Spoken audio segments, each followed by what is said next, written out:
Welcome to level 4 of learning the handstand. So starting off, we're going to pick up where we left off last time, which was kicking off against the wall. We had one leg bent. We took the other leg off of the wall, had it straight in the air.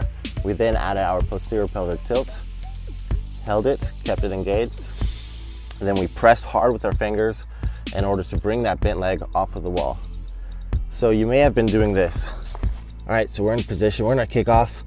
We've got our hands shoulder width apart, fingertips spread far apart. We've got our cool spider grip with our fingers. We've got that grip. We're gonna kick off. Keep one leg bent, have the other leg straight in the air. Shrug our shoulders out, add the posterior pelvic tilt, and then squeeze with your fingertips. And it's been bringing your foot off the wall, and you've probably been coming back to the ground.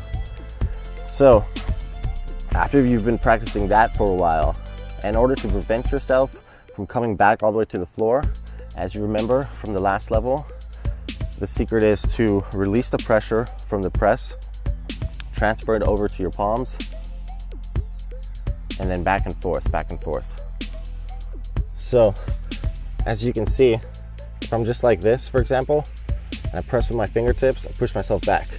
If I take my fingers off the ground, or just release the pressure, I can pull myself forward with my palms.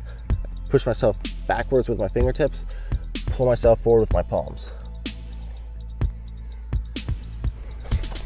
That's sort of the concept about balancing a handstand. Releasing the press from your fingers, transferring it to your palms, pressing with your palms, releasing the press from the palms, transferring it over to your fingertips, back and forth. So practice doing this. Get into position, shoulders shrugged, posterior pelvic tilts engaged. And so when you're about to press, as soon as this foot comes off the wall, release the press and transfer it over to your palms. Press a little harder on your palms as soon as you release the press from your fingers. Press hard, squeeze, release. Press hard, squeeze, release, press on your palms. So it's like you're digging your palms into the ground, trying to pull yourself forward, just like this. And your fingertips are pushing you back. Palms pushing you forward, fingertips pushing you back. So if you just get like this, and you press with your fingertips, your body should go backwards slightly, the harder you press. And then if you release the pressure, and you press hard on your palms, you can bring yourself forward.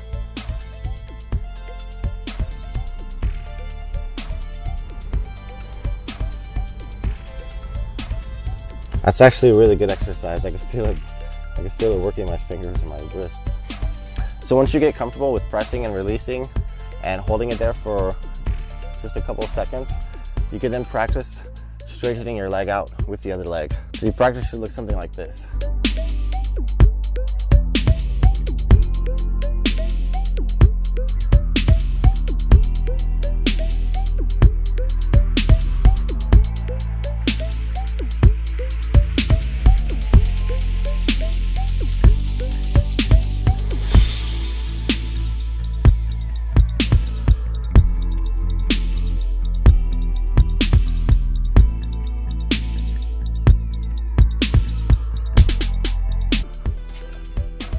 So, kick off, shoulders shrugged, posterior pelvic tilt engaged, squeezing, release, oh, oh, oh. This is another thing to keep in mind. When you're kicking off and you're gonna fall, try to prevent yourself from hitting the ground for as long as possible. This is one thing I always try to do. I think every little tiny second counts. All those little struggles, those little fights, they're gonna build up. They're gonna help build up your strength in the end. So don't just give up and fall. Try to bend your arms, use that bent arm strength, take the pressure off of your fingers completely, even if that means lifting them off the ground slightly, pressing with your palms. Just try to save yourself. And if you're wondering if you should kick off with bent arms or straight arms, well, that really comes down to preference. I started learning with bent arms. Well, not bent arms, but slightly bent like this. And then when I kicked off, I straightened it, as opposed to just kicking off with locked elbows. That just comes down to preference. You should practice in both ways, but you just want to focus on one way right now. I would suggest slightly bent. I think this is going to help develop your bent arm strength over time. Those little small contractions are going to build up over time and make you stronger in the end. And that's the way I started learning them, so it helped me. Another thing you can train on the wall is when you get really comfortable with that, you can practice kicking off and not touching the wall at all. So try to prevent your bent leg from touching the wall completely.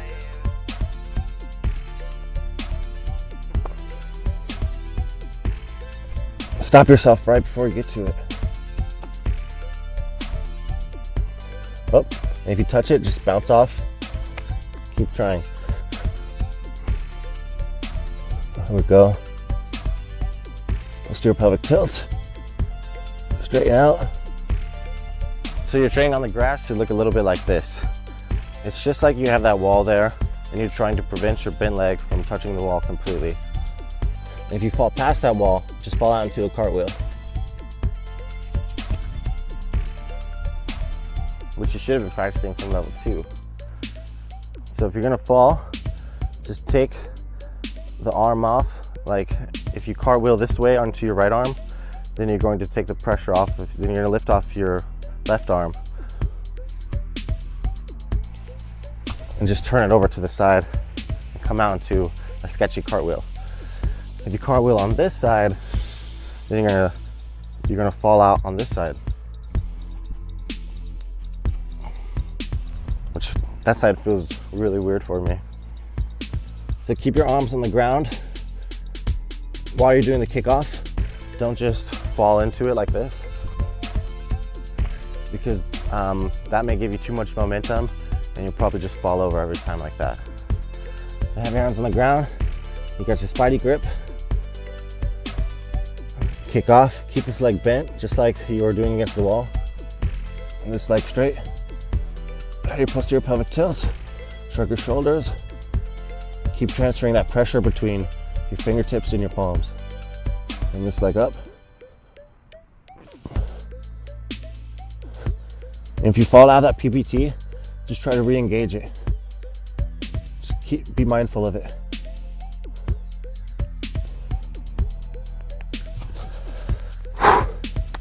Now, it's gonna take some time to get to that point. It took me maybe, my first 3 months I could hold a really crappy handstand, which I'll show you a picture of right now. And about 6 or 7 months after that, I could hold a perfectly straight handstand. So total, maybe like 9 to 10 months of practicing. And I practiced handstands almost every day, at least 5 days a week. And it's important not to practice it to failure. Don't practice it until you can't practice it anymore. I made that mistake once and my wrists hurt for like an entire week and I couldn't train. So train until you feel that slight discomfort, to where you know you're pushing yourself hard, but not hard to where it's gonna hurt the next day. Not like strength training. Training for skills is different than strength training. So practice it often, practice it frequently. Keep doing the hollow body hold, the monkey hops, cartwheels, wrist stretches, shoulder stretches, and practicing on the wall.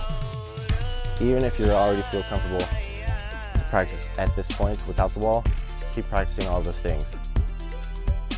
I still practice them. They're very important, regardless of your level. So your practice might look something like this on the floor.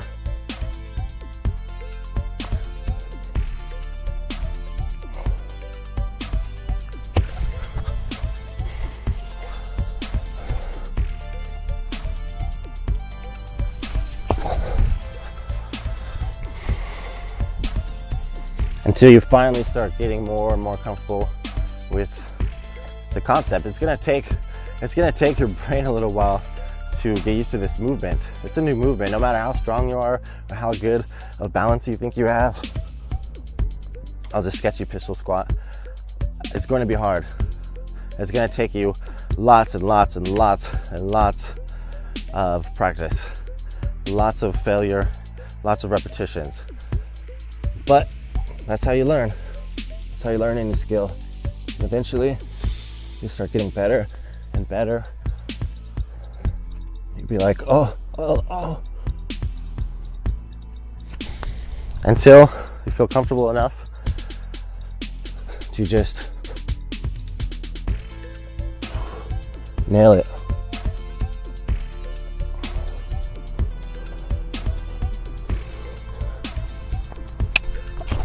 So you have all the tools you need to help you learn a handstand.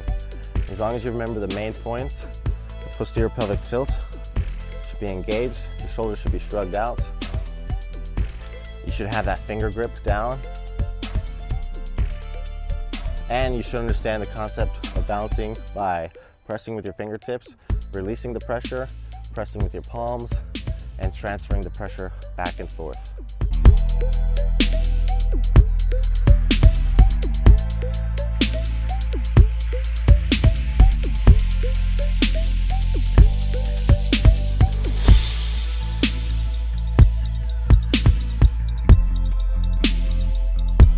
All right, so now that we've been practicing that and we can get our foot off of the wall and hold it there just for a second, we can then start practicing.